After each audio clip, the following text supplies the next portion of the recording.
Thank you, Susie. Join here with Mr. Steele. Good morning. Morning. We're going to talk about, you're going to have we actually got education is going to come. Yes.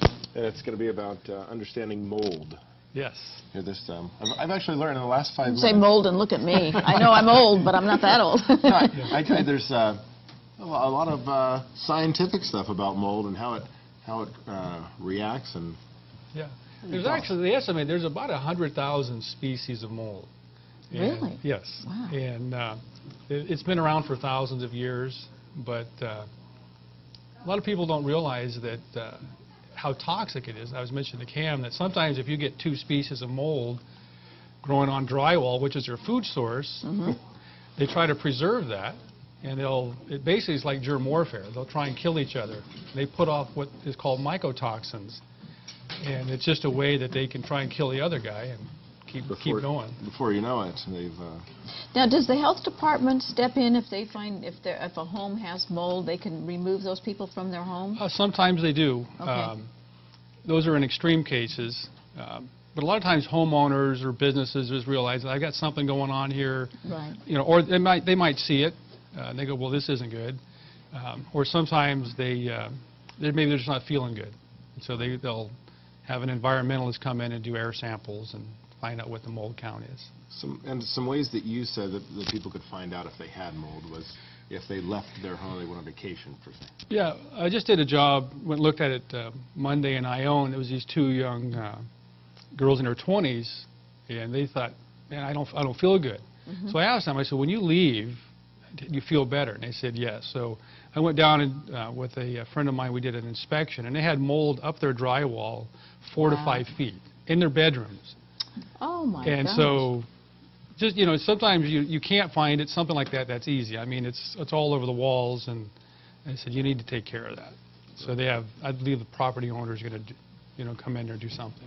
Now, do you have to remove the drywall in certain Yes. situations and then Yeah, clean? Yes, you do, because it's like a dandelion. I mean, you've got a root system, so you can just pop the dandelion off, and it comes right back. So industry standards is you cut the drywall out, and if you find it 2 feet up the wall, we're supposed to remove 18 inches beyond where it stops, just to make sure you don't miss anything. So then the mold the culture would be behind the wall or underneath coming up. And does it always start with like dampness or something of that nature? You have to have moisture, like a leaky faucet under a supply line under a sink or behind a refrigerator. And you have to have a food source, which is like drywall or wood. They love drywall. It's for whatever reason, they just love it. You see that. Now, to be a water damage repair person, you have to have certifications, correct? Yes, we are mold certified. We are general contractors. It's kind of an unregulated industry to some point. The industry is trying to catch up. But the insurance companies that we work for, State Farm and Liberty Mutual and all these others, require that we be licensed contractors and have certifications in the business. We don't do any testing. A lot of people think, well, do you do testing? We don't, because it's kind of a conflict of interest. You don't want the guy that's finding mold to be doing the test. So we use an outside company, Sierra Environmental, and there's another one that we use. They'll come in and do air samples, and then we determine based on those air samples how much mold is in the house. Okay, so Dan, let's get to the free education that's going to come up. If you're a realtor or a property manager, but we have a course at Mel's in April the 12th in the banquet room. Real estate agents, insurance agents get continuing credits for their licenses, but also we invite property managers, roofers, anybody in the building trade that's going to come in contact with mold. We've had many plumbers. The last classes we did, we had one in Sonora last year. We had 60 in attendance. And so we're going to keep the class to about 60. So if someone is in the building industry that wants to attend that, it's at no charge, and they can call us at our office and we'll put them on the list. April 12th, Mel and Faye's banquet room? Yeah, 9 to 12.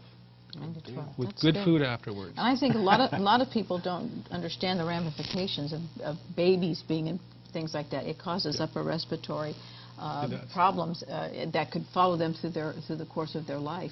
And sometimes the toxins are so bad it could really make somebody extremely ill. Well, they're infants, their lungs are weak.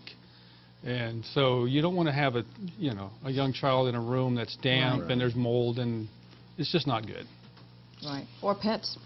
And it could be hidden on the inside of your wall, and like Dan was telling me, when you open and close your door, just the suction that's created in the room, if it was in the wall, it could pull it out through the electrical outlets. I didn't know that. It would be, Wow. That's scary. So if people have any questions, they can reach you Yes. at SERVPRO. SERVPRO right here in Jackson. Great.